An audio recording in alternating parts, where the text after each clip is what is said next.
I'd like to formally welcome you to our first online faculty training workshop that we're hosting here for the Distance Learning Institute.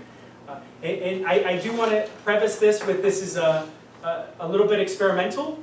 We have a list of workshops for this semester, but I think critical to the success of this workshop, of these workshops, is your feedback. Kind of knowing what you think we should be doing. Maybe we don't address it here, maybe we address it in another session. But I definitely want it to be a collaborative effort. So any faculty members that participate, I want you to feel that this is your workshop. That we're just what can benefit you, get the most out of your time, and the most for just helping you develop your online courses. So we want to make sure that we're aligned with your goals and your aspirations. That being said, my name is Luis Alvarado. I'm the Assistant Director here at the Distance Learning Institute, and I'd like to introduce the rest of my team. Hi, I'm Ariela St. Rose. I work as an academic educational technologist here at DLI. I'm Ron Rodriguez. I'm also academic educational technologist. My name is Byron Maldonado. I am a senior program coordinator.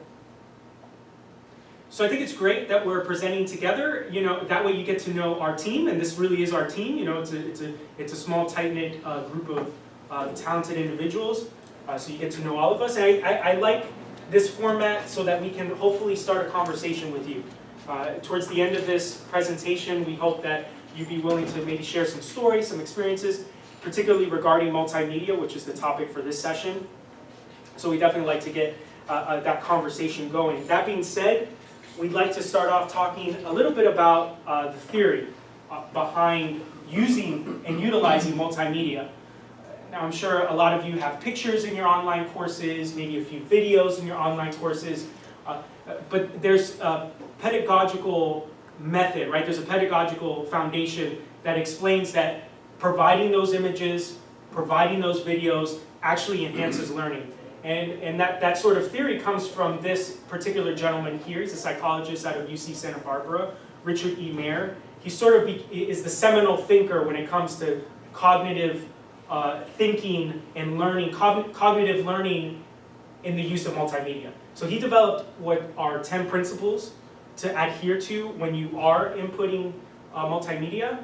And we can kind of help with that process. So if you have a video, you have some images that you want to upload into your course, we can collaborate with you on how best to input it in the course. Because obviously you can't just put images or videos anywhere you want. It has to make sense. It has to make sense with the topic that's being learned. So, and I know you can read this quote, but I'd like to read it to you as well. People learn better from graphics and words than from words alone. You can help people learn better if you include appropriately designed graphics in instructional presentations. And that key word being appropriately designed graphics. Whether we find them from external avenues or we create them in-house, we have those capabilities, and we want to let you know that we do have those capabilities to support you. So one of the first elements we want to talk about, self-portraits. So since we have, I've been working as a photographer for like the past 20 years. I'm working here in DLI, and we want to provide you with that service. So important to have a self-portrait. I can schedule a time with you, and in the information that we have provided is all our information. You can contact us with any questions or anything that you needed, any service that you provided, and one of these is taking a professional portrait. So I'm willing to schedule in time with you if you need it. If you need a photo for your course, you need a photo for any book that you're publishing, for anything that you need it, I can schedule a time. We're in campus. The campus is beautiful. We have a lot of locations that we can use. It takes only like from 5 to 10 minutes of your time. We do the photos, I edit it, and you can use it for anything that you need it to use it for. Those are some samples of photos that I have done in the past. We use the tool and the size for some trainings that we did a few months ago. Photos has the middle one using the background in case you need a special request from any place. So we can do that as well. So feel free to contact me if you need it anytime. And this is a wonderful first step, and obviously it has this multiple use that Byron alluded to. You know, it doesn't just have to be for your online course, it could be for other profiles, your curriculum vitae. You can add it there. So it's something that you can utilize right now that we provide, and we want to let you know that we have those services for you. So definitely make sure to schedule time with Byron if you're interested in that. Another element, another multimedia element that we'd like to talk to you about that you should consider incorporating within your online course, regardless of what topics. I know everyone here teaches different topics, and they might feel like, oh, you know, I don't feel like this material is useful, but there is, I do believe that there is a 360 video, some sort of VR video out there that is probably relevant to your topic, regardless of the topic that it is that you teach. So one database that I'd like to showcase for you is GoPro has a variety of videos created already by users. And if you're unfamiliar with GoPro, you know, you attach it to your head or your body, and it sort of gives you that first-person perspective video.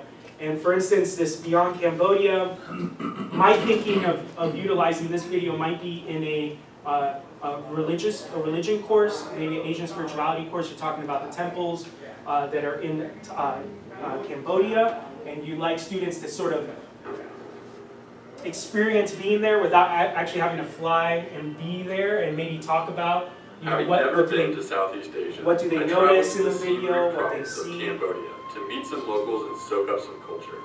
Just mute it for a second. And you know what, I think this could create a great conversation piece. And videos like this can create great conversation piece within your online courses to sort of, you know, show that you want them to realize that this topic, whatever it is, whether it's religion, business, cinema, it has a greater meaning in the greater scope of the world. So that was one of the examples. And these videos aren't actually 360 videos, but they're that first-person perspective. So it's similar to that sort of VR concept of them feeling like they're there. The next is National Geographic. Now they have an absolute plethora of 360 videos, and they're all labeled here for 360. You'll see that little number, and that's how you know it's a 360 video. And for instance, we have a world-class marine biology campus here at UM.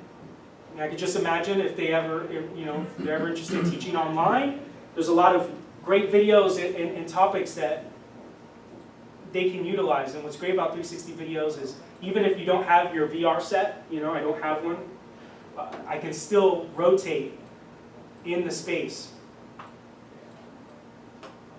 And I think this can be a very powerful tool. If you can find, yes. Oh, it makes you dizzy? Oh, I apologize.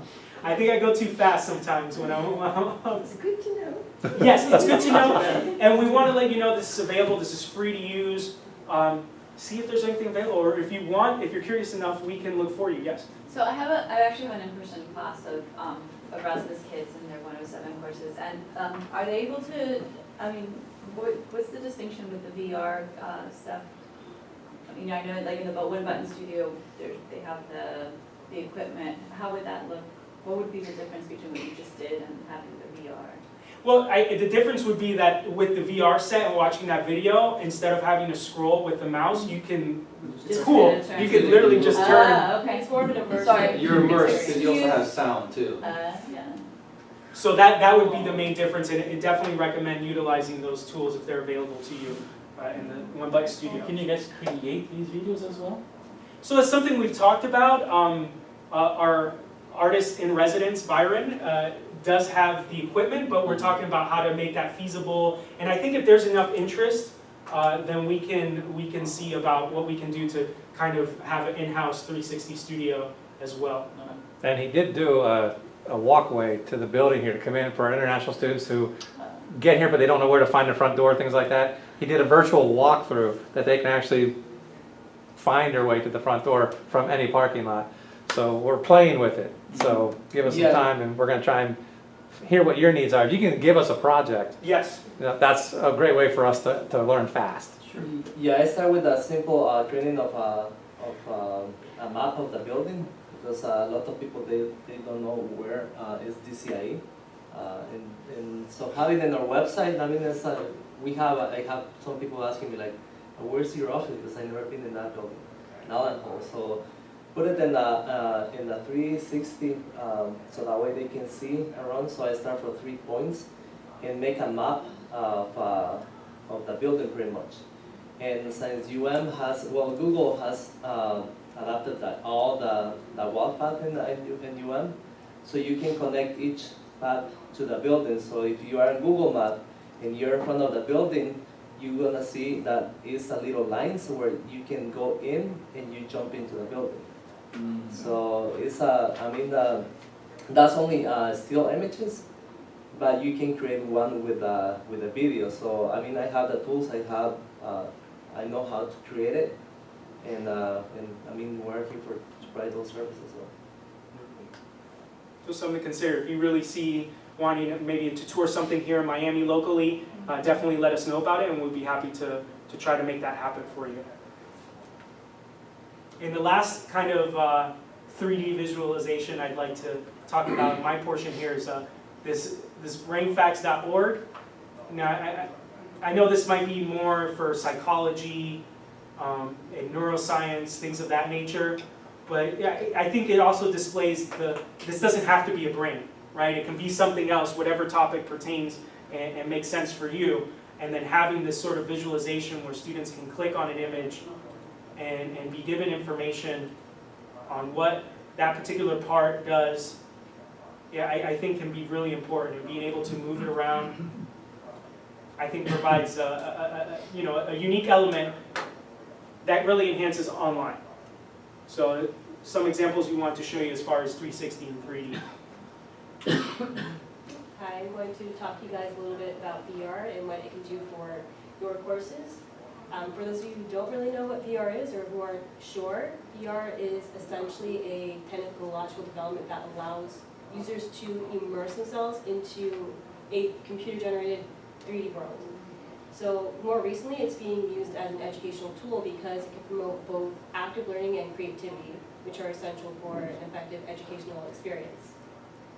And even in a study that was conducted by Yumi and Nielsen, they found that users were engaged for 32% longer with 3D content than they were with 2D content. So you can imagine the possibilities that we could have if we were to sort of make available to us a user-friendly VR repository that we could access. So these are the two examples of repositories I found.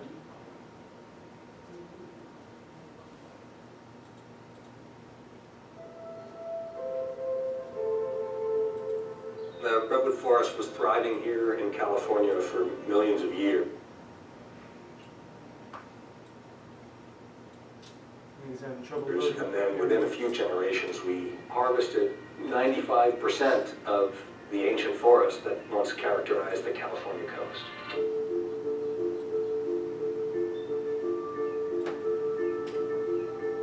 Hello, I'm Sam. So yes. I don't know if do you want to show the other example or? Yeah, so this is just an example of Samsung. I think is more accessible to you guys because anyone can go on there. But I also found a really fascinating example of an online university who actually they partnered with another company to create this VR repository that's available to them through Blackboard. So, for example, if you type in things into the search bar like heart model, you'll get something like this, where you can see the beating heart, students can move it around. And if you click on any of the numbers, it'll tell you what part of the heart that is and the function.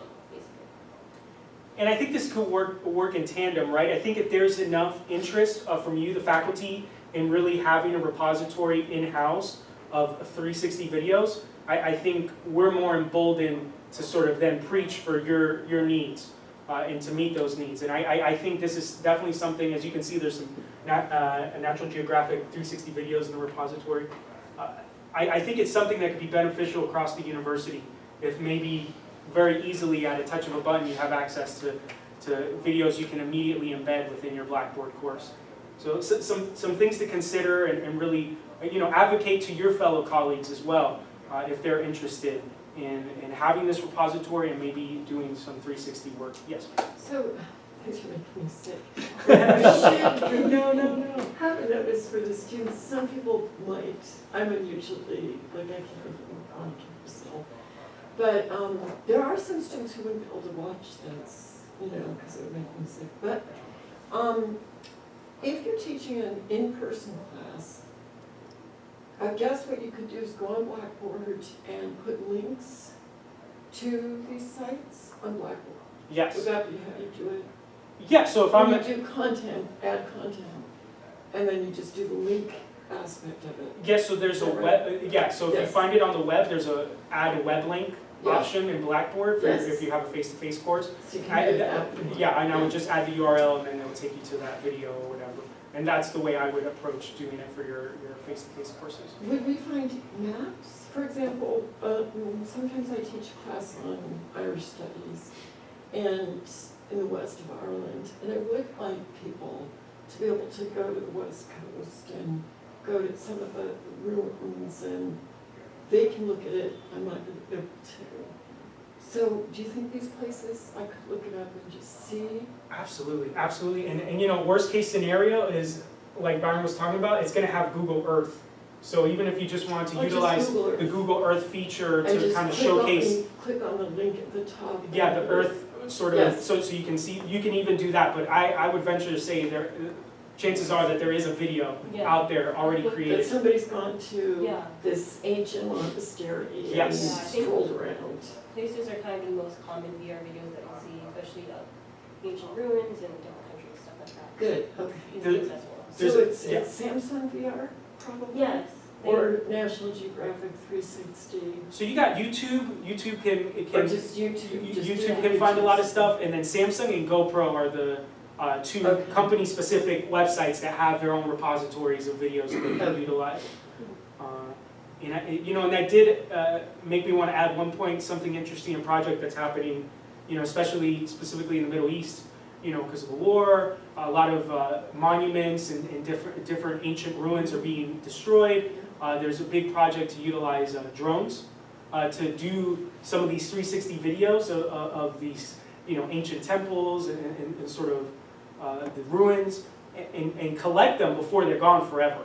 And so I think that's very fascinating that this is not just obviously a good tool, it's fun, but it could very well be the only way we remember certain things in the future, because we won't have it anymore. So something to consider. So maybe we could do a 360 video of your office before it gets... All right. And the next thing we want to talk about incorporating, this is a service that we provide here, and we can set up for you, is the personalized intro videos.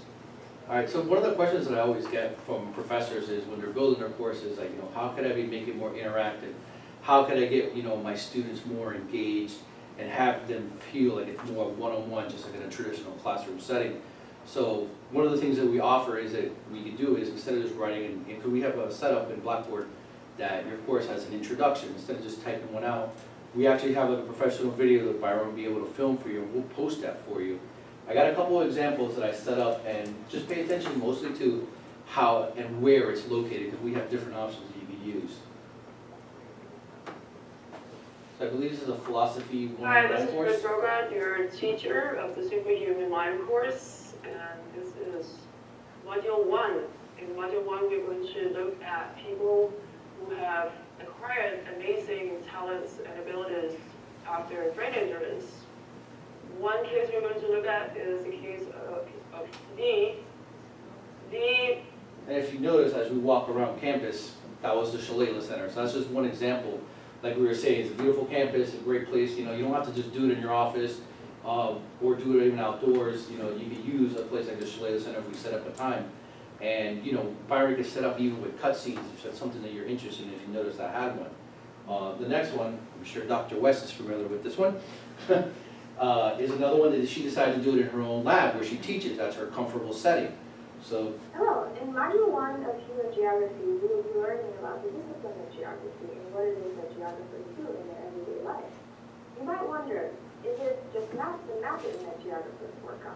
Well, in this module, we will learn that that's only a small portion of what your geographers do in their everyday life. So you'll be getting an introduction. So So as you can see, she uses her classroom where she teaches in on a daily basis as her comfort zone to do her introductory class. And she has an introduction video for every module, And she's correct? got an introductory video for every module, being that there's 8 modules in the course, she has 8 intros. The last one we have, being them like sports oriented, we have a KIN course, and he used where our trophy room here is here on campus as his backdrop for his Welcome to introduction. Module 1. In this module, you'll learn the basics of what the sports industry entails. For most of you, this will be your first taste of understanding the sports industry. You will immediately find this is a career that is rewarding, exciting, and very unique. I feel that an important part of this module is your introduction videos. So as you can see, everyone uses a different backdrop, what's more comfortable for them, what works for their course, but it also provides that engagement piece. And now students are not just reading about, what my introduction is going to be, they're seeing who my professor is, they're getting to meet them, they're getting more hands-on of how it's, and it helps the students and helps you as well to develop that relationship with your students and, and make the course more engaging. So that's one of the other things that we offer here. Byron can set up a time with you whenever you want to film, pick a location and a time. And I think you have a little more info. You were talking about like maybe how long it takes to do it. Yeah, so to film those videos, it takes about from 1 hour and a half to 2 hours. And the important thing is like if you are not used to be filmed, because I know that some professors, they don't like to be filmed or be in the front of the cameras. I work with you to be comfortable enough to talk in front of the cameras. I don't bring too much equipment, I bring enough equipment. We go through the video, we write the script, and everything is gonna be easy for you to be in the camera, and then you want to be more and more in the cameras, and it's gonna be more easy and easy for you to do Can it. we hire actors to do that? I think it's very important for you to be comfortable. So I work with the professors and make it very easy for you to be comfortable in front of the camera. So I actually have 2 questions. The 2 hours, is that for all the intro videos for all 8 modules, or would that be just for like one? Well, 'Cause, well, usually the intro modules are pretty short. right. We are talking about 2 minutes, minute and a half. So Because I need to revamp mine, so I Right. want to see how long that would take. yeah, I mean for 8 modules, I mean we can do it in 2 hours. When I say like it's 2 minutes, we do like maybe 2-3 takes, depends how good you are. So first take is a little hard. I've done half an hour. So yeah, I mean it depends. So but sometimes like the first take is hard, and the second one is more easy, and then for the third one on, maybe we do it in half an hour. So it depends of how you feel talking to the cameras. Because usually, I mean, I actually took over a class from somebody else, and so they're all her videos on there, but now I've been teaching the class for a couple of years, and what I typically do is I just kind of do my laptop every semester, Right. and I didn't do it this semester. I mean, I haven't done it in a while because it's just too awkward. I just write my own intro, and then I try to meet with people, so we do have that face-to-face. But my other question is, one of the things I've done, and I did this a few years back, is to have students kind of record their own, like, welcome, like, on the intro of the module, so then I get a sense of who they are and their classmates, but it seems a little cumbersome, and some of them aren't necessarily very comfortable doing that, and so I'm wondering if there's any, because I think that would really help, especially in a smaller class, to establish rapport, not just with me, but with each other, because they are responding so much to each other's work. Is there anything that you have or that you could recommend other than them kind of using their own laptops or their cell phones to make them more comfortable with that and getting buy-in from them to do that? I think, I mean, one of the sources that we have here on campus is the one-button studio. That they are alone in one room, and I think they can do multiple takes until they feel comfortable, because they're gonna see the video right away. I think it's pretty hard to record your own video. Even for me, I am taking one of the classes of philosophy, and I need to do introduction video. And even that I do photography and filming, I do videos. For me, it's pretty hard to put my phone in front of my face and record my own video. But I think if the one-button studio is not comfortable enough for them. If the students need to record it, I mean, they can talk to us and we can Yeah, that would help be them. too much work. I mean, if it's for it's a small class, we can accommodate it. But I think that one ballot studio is the one. I'm trying to think because I know that's available, but also, you know, a lot of them are working professionals, they're not on campus, the only time we could get you would be in the evenings, and, you know, That's true, they are yeah. working remotely, so, yeah, okay, so if you think of anything, yeah, I mean, it's just a way to. Did you want to add? But I wanted to piggyback, because that was actually my question too, is I have them do an intro video, and I also have them do one of their assignments later in the semester as a video, but I don't give any sort of guidance, so I get really a lot of variety in terms of the videos. Yeah. But I was wondering, number one, are there faculty, because I would love them to do assignments on video. Like I'd actually, because, you know, they write, like I teach Caribbean religion, it's 300 level, they write good papers. Like I almost wish like, oh, if they could present this and like share each other's work publicly versus me just grading something that only I read. So I was wondering, A, if faculty do video assignments, and B, maybe could you do like a little module tutorial on how to shoot a good video, and you could drop it in every online course, so that, I mean, assignments like that. Yeah, I can. Share. I can make a little tip sheet of how they can take a better video, because lighting is very important. And even if you are like in an apartment, you don't have enough space, you can do it with the lighting of your window. So I'm gonna make something for all of you to have. Having a microphone near your mouth. yeah, like telling them stuff like don't put the camera, you like show them, because I think the Like, teaching so is it's not good. looking up their nose. Best practices. No, that's a great Yeah. idea, actually. I can put something together and I can share it with all faculty. So Because I think that would be good. So I have actually done that, not in this course that I'm teaching, but another online course, and actually in an in-person course. But the online course, I had them do their final persuasive presentation. They had to record themselves because that was part of one of the learning outcomes, was kind of the.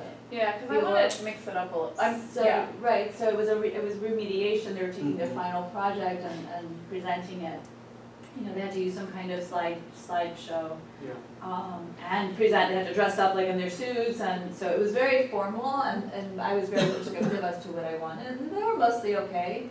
But I think having a tutorial would be very, very helpful Yeah, I can find something. as well. And also, just, because I'm designing a new course in the spring, and Byron told me for 8 modules in 2 hours. I think it took like 2 or 3 hours, and mine were like 10 to 12 minutes long, but I also did mine very, I don't know if you all like this or not, I did it informally, so I spoke like I'm speaking to you all right now, so if I screwed up, I just screwed up, because that's what happens in classrooms, so I kind of, That's so I didn't have takes. No, that's real. A little Yeah. more natural. But in the class I'm gonna be developing in the spring, I happen to be teaching the class in the classroom. So I asked if Byron could come in and film me while I'm lecturing, so he could be like in the back, so for some of the modules, the students could like feel like they're in the classroom. And I think it's okay, because they'll just see the backs of students' heads, so I don't think waivers will be an issue, but of course we'll check with all the kids. But I just another way, if you're giving a talk in one of your, in the flesh, right, incarnate classes, that could go into an online course. For me, I just thought it would be a great idea to have him film me teaching, not every module, so it's mixed up, but a couple of modules so that they kind of feel like they're in the classroom. And I also feel like that if you're a little hesitant in front of the camera, to me, like once you're in front, you're gonna forget about that camera, right? Because you're more focused on the kids in the room than him discreetly in the back filming you. It's a great point. And I did hear that someone alluded to, and I think it was you, Michelle, the streamlining the process. I think you get submissions that are all over the place when you do have those video submission assignments.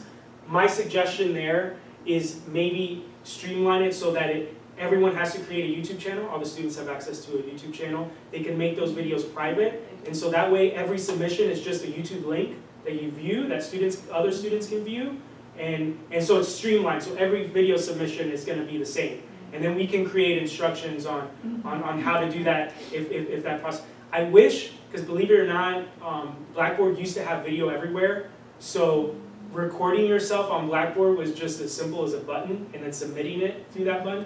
It's no longer available. I don't know if future iterations are going to have that, but I think having a YouTube channel and utilizing it that way so they're all similar could solve that problem of having, because I know you probably get different files. Sometimes you get a link, sometimes you get something you have to download, sometimes it's just a video Yeah, it's a embedded. mess.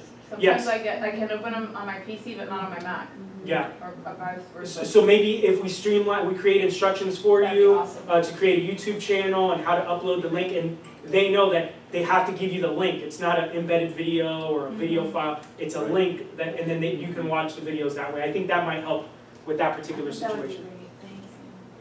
So definitely, I guess providing instructions on videos is definitely our key to Especially do. from the student side, because that does increase, not just their, I mean, it's not their participation. Like what they but should the- wear, like some videos are like, oh, you You know. know, but that's even like on You have site, it like I ready. talked to someone, she was like wearing like her bathrobe and like, I don't know where you're I'm gonna like, put this, but yeah. you know, when you have this instruction. The instructions ready, Yeah. absolutely, Yeah, absolutely. we can share it to the email or. I'll leave my contact.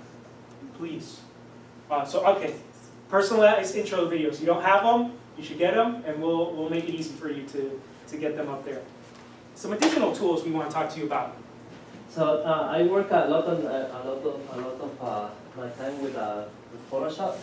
I use pretty much all the Adobe software that we have available.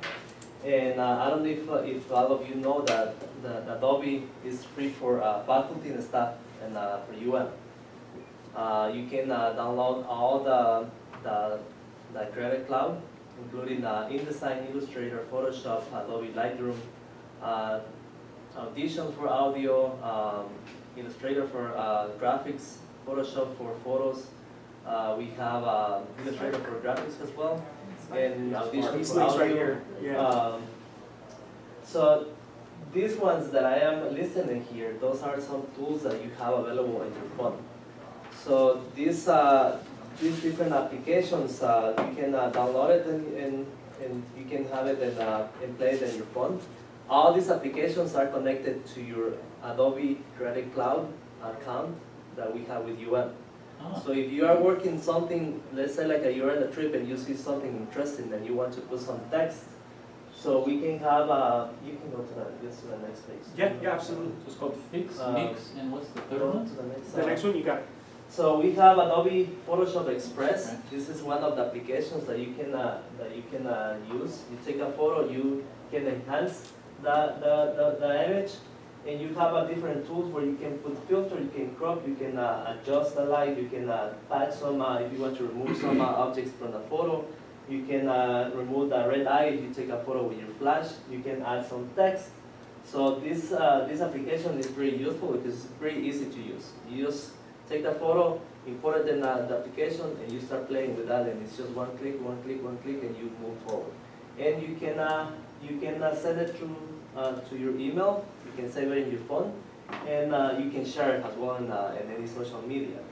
So this one is pretty like kind of like a Instagram kind of application. The next one is a kind of a combination of these two. With this one is like if you have a photo, take it. If you don't come and have your own photo, take it, a portrait with your phone. You can go with this application and you can reduce the, you can enhance your skin in the photo. You can adjust with light. You can distort it. You can heal the skin. You can smooth your skin, and you can change the different lights. This is an Adobe Photoshop Fix. It's kind of like the same combination with this one. In this one, you can do the same thing. You can share. You can download the photos to your phone or save it in your phone, and you can send it through email or to any social media application that you have. The last one, Adobe Photoshop Mix. This one is a little more to be a little more creative. So you have different filters where you can combine two photos at once. And all this you are doing with your phone. You download the application, you put one photo in the first layer, and the second photo in the second layer, and both of the images is gonna combine, depending on what you want to create. So I'm just showing this one because those applications are available in your phone. You just sign in with your UM credentials, and you can work from your phone. You can send it to the Creative Cloud, and you can open it in your computer if you have the same software in your computer. So those are pretty useful applications that are available for faculty and staff for UM. And I think we should utilize, because you have a photo that you take somewhere and you want to show it, but the photo doesn't have good light. So you can adjust all these little things with your phone. And it's, like I said, it's one click, you adjust, it's not that complicated. You don't need to be professional to use it, to use this application. So that very great. If you go back one Yes. one slide. This one. I have a sample here of images that I cropped.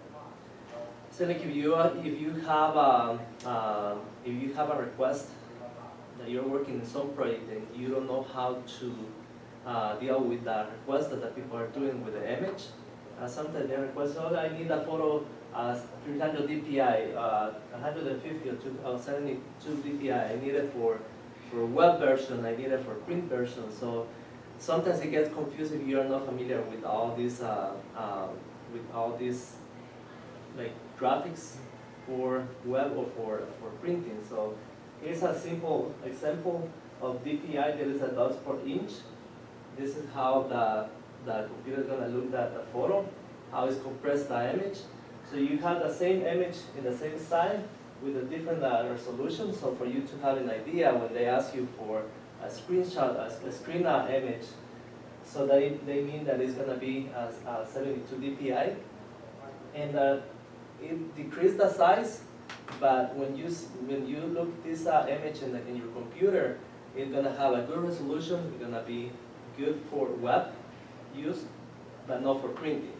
So you cannot combine this one for, let's say, this one for printing or this one for the web, because this one is gonna be a big file.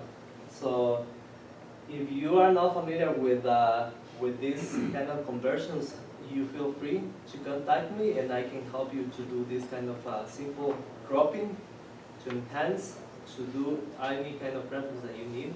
If you get stuck with something that you need to send right away, you can call me and I can guide you how to work with these graphics. And to go back a little bit of what Byron was talking about with some of these applications that you can download on your phone, I think it really provides a great opportunity for spur-of-the-moment learning. I think a lot of you are doing great research, going on great trips, maybe at a great conference, having a great conversation, and maybe you want to connect your students to what's going on right now, right there. And you should feel empowered to use your phone to take a picture of the moment, record the moment, or however you like to do it, and share with your students that spur-of-the-moment opportunity. And I think that can really go a long way to personalize the learning within the online class. And I think, another example we wanted to talk about was Adobe Spark. Free to use for your students. You've alluded a little bit to maybe research papers. You might not want to have a course full of research papers as far as that's the assignment to turn in. Another good option besides video might be asking them to do an Adobe Spark page.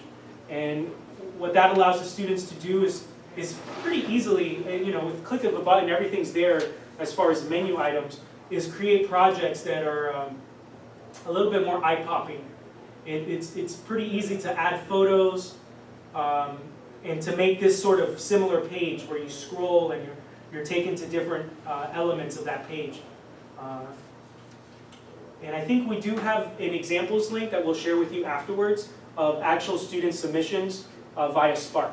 So you can see what students have submitted here at UM using this tool and kind of hopefully get inspired, and we can work together to maybe create that assignment in your course. Yeah, Adobe Spark is one of the software that is free for faculty and the students and staff for UM. It's pretty easy to use. You have a lot of options for fonts. You can combine images with and videos in the same. And I have seen some professors here in UM that they've been using that, requesting to the students to create a project specific for that and the Sparks. And the presentation is really amazing. So it's great tool to have. Yeah, absolutely. If you need more examples, one of our faculty members is doing a civic engagement course, and they work through the Butler Center, and the students create Spark pages for each of their organizations. So I can ask her if you need more examples of that.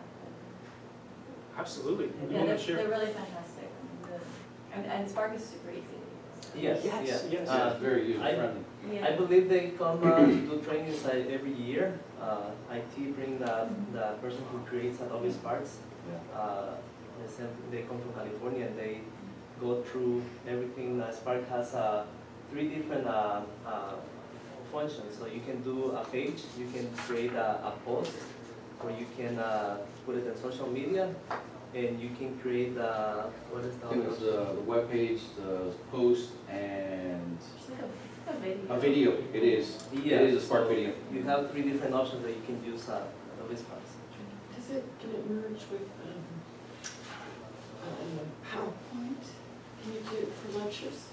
What you can do is that you can create Adobe Sparks and you can this is gonna be in the web page, and Oh, so you you're have gonna to go- provide you a share link where you can embed it in your PowerPoint. So you can open through PowerPoint to the embedded link. That's a way that you can share this Adobe, because everything is online. It's a web-based software. So you don't, so if you're giving a talk in class, you could go online and just go to Adobe Sparks and pull up the page and show it? If you have your profile, yes, you create your presentation in Adobe Sparks. You open your. So it could replace PowerPoint. In some way, yes, it's a little more dynamic. It's very great for presentations, and it's pretty easy to use. Like it's pretty simple. It's not that complicated. You don't need to have any. I mean, a little bit of training if you want to, but it's not. It's pretty easy. Yeah, and if you're interested, again, that's what we're here for. We're here to ease that transition. So if you'd like to start an assignment or project, we can work with you to set it up for you so that, for future courses, you have that assignment available. And that was really the purpose of this presentation, this particular workshop today, is to kind of show you that you can be innovative, you can add some cool things in your course, and you don't have to break the bank to do it. We have these services available to you. Hopefully you find opportunity to utilize us. And not every single, I will allude that not every single workshop will be a presentation style. We do plan, in fact, the very next workshop we have, if I can plug in, is the Collaborate session. And so what we're going to do is we're going to walk through how to create your own Collaborate room, how to set up recording, and maybe, depending on the level of the class, maybe we can talk about how to do different things like polling and posing questions to your students throughout a Collaborate session, and that will be a little bit more hands-on. So it's going to be a mix of workshops. Some of these are going to be a little more presentation, showcasing what we have to offer you. Others will be a little bit more hands-on training. And like I mentioned earlier, it's ultimately your decision as far as what you would like this to be.